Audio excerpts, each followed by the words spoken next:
Hey, it's Musashden. This week's video was going to be a speed draw, but then Stan Lee died, and I knew I had to do this character spotlight next.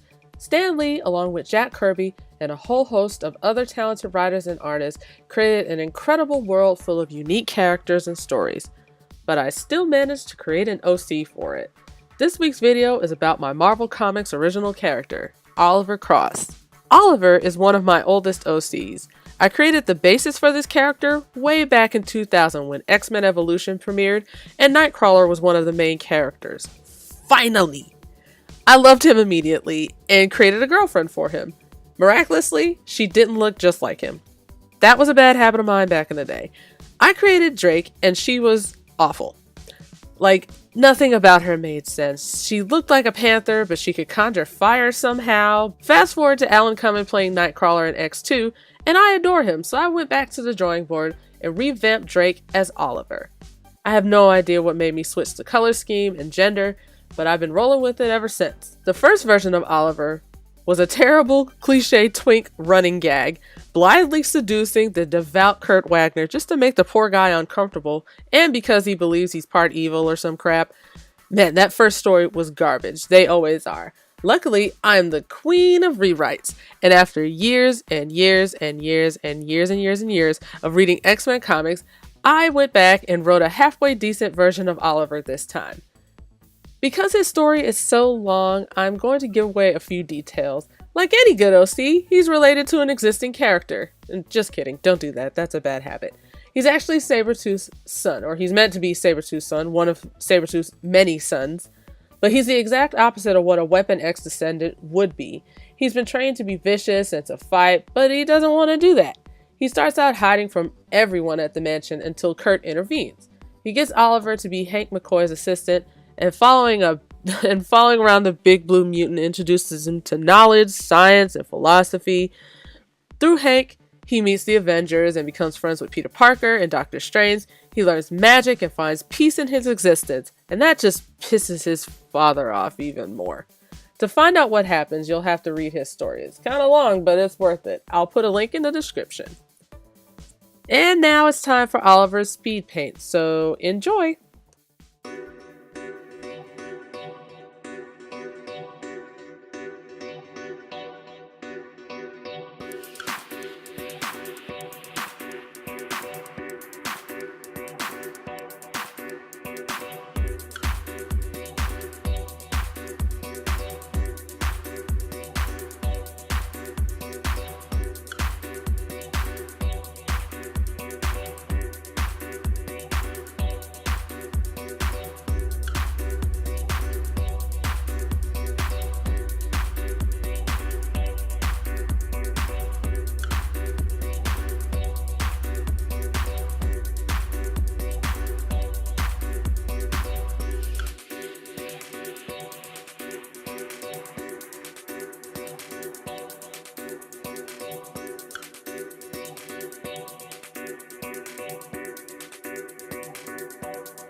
Alright, here's the finished product. You can read Oliver's story on fanfiction.net, and Wattpad is called Bind, and you can see the full res of this in my DeviantArt gallery.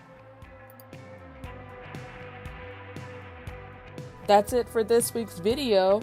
Please like and subscribe to my channel. I update every Friday, and you can also follow me on DeviantArt and Instagram. I'm Musashden here, there, and everywhere. Thanks for watching.